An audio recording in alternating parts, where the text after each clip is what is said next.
بچوں کے بال لمبے نہیں ہوتے، ایک ہی نسخہ سادہ سا، سرسوں کا آئل لینا ہے 200 گرام، تارا میرے کا تیل آپ نے لینا ہے 50 گرام، مکس کر کے رکھ لیں، ہفتے میں 2 دفعہ بچوں کی مالش کریں، یہ آپ استعمال کر لیں، 2 مہینوں کے بعد آپ بچوں کے بال دیکھیں آپ کو 15-20 دن کے بعد کٹوانے پڑیں گے، اتنے لینتھی ہوں گے۔ میں نے یہ تجربہ کیا تھا اپنی بیٹی کے اوپر، میری بیٹی کے بال نا اچانک طبیعت خراب ہوئی، SGOT بڑھ گیا، یرکان ہو گیا، یرکان کا علاج کر رہا تھا، وہ طبیعت ٹھیک ہو گئی، تو اس کے بعد اس کے بال یکدم جھڑ گئے۔ اب بیٹیاں اسکول جاتی ہوں، سر کے اوپر بال چند ہوں، بڑی پریشانی ہوتی ہے۔ یقین کریں میں نے صرف یہ آئل کی مالش کروائی، اس کے بعد سرما لے کے نا، سرما بلیک کلر کا، اسے بالکل باریک کر کے سرسوں کا تیل میں ملا کے وہ لگایا، ساتھ صبح ناشتے میں مربع آملہ، رات کو مربع ہرڑ دیا۔ یقین کریں اس بات کو 10 سال سے زیادہ ہو گئے میرے خیال میں۔ اس کے بعد وہ جو میری بیٹی ہے اس کے بال ہمیں کٹوانے پڑتے ہیں، اکثر اتنے زیادہ لینتھی ہو جاتے ہیں کہ اس سے سنبھالے نہیں جاتے۔ تو یہ نسخہ وہ دیا، یقین کریں میری کوشش ہوتی ہے آپ کو ایسی چیزیں بتائی جائیں جو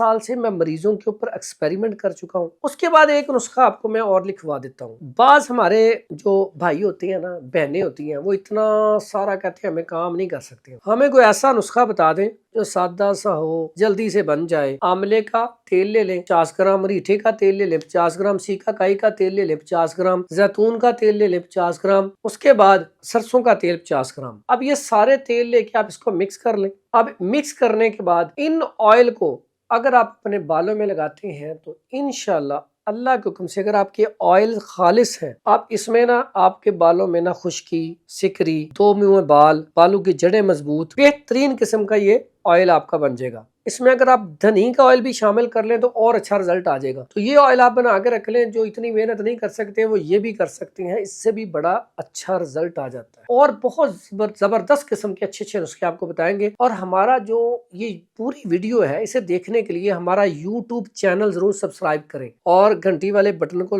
لازمی آپ دبا دیں۔ دعاؤں میں یاد رکھیے گا۔ حکیم حافظ فرحان حنیف، مکی بیت الحکمت، لاہور۔